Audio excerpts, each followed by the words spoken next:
एकीकडे महानगरपालिकेकडून उद्यानांच्या सुशोभीकरणासाठी त्यांच्या देखरेखीसाठी कोट्यवधी रुपयांचा खर्च केला जातो। मी सध्या उभे आहे मुलुंड पश्चिमेतील राहुल नगर परिसरातील महात्मा फुले मनोरंजन मैदानात, अर्थात या ठिकाणी हे उद्यान आहे।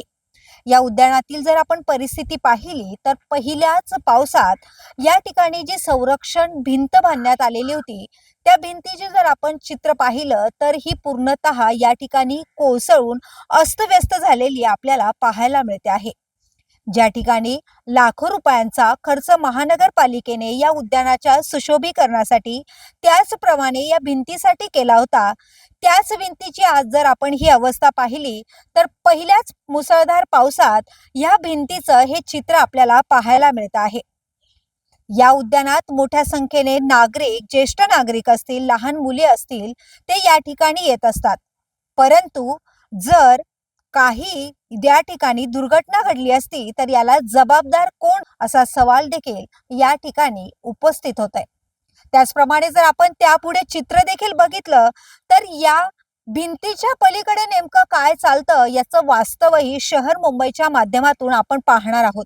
जरा जवळ आपण जाऊन बघूयात तर या ठिकाणी पाहिलं तर गर्दुल्यांची संख्या ही मोठ्या प्रमाणावर या ठिकाणी पाहायला मिळते। कारण जर या ठिकाणी आपण पाहिलं तर मोठ्या प्रमाणावर दारूच्या बाटल्या असतील या आपल्याला पाहायला मिळत आहेत।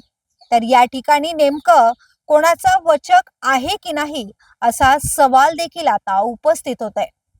ज्या ठिकाणी महानगरपालिकेकडून ही संरक्षण भिंत लाखो रुपये खर्च करून बांधण्यात आली होती, पहिल्याच मुसळधार पावसात ही भिंत कोसळली आहे।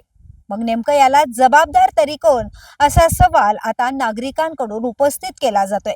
जर या ठिकाणी एखादी मोठी जीवितहानी झाली असती तर याला देखील जबाबदार कोण असा सवाल देखील नागरिकांकडून उपस्थित केला जातोय। पहिल्याच मुसळधार पावसाने राहुल नगर परिसरातील महात्मा फुले मनोरंजन उद्यान जे आहे, मैदान आहे, त्या ठिकाणी हे वास्तव आपल्या समोर आणलेलं आहे। महानगरपालिकेचा हा जो संपूर्ण भोंगळ कारभार आहे तो या वास्तुस्थितीवरून समोर आलेला आहे। व्हिडिओ जर्नलिस्ट शशांक सह विद्यामृतकार, शहर मुंबई। व्हिडिओ आवडला असेल तर लाईक करा, शेअर करा आणि आमच्या चॅनलला सबस्क्राईब करा। बेल आयकॉन दाबायला विसरू नका।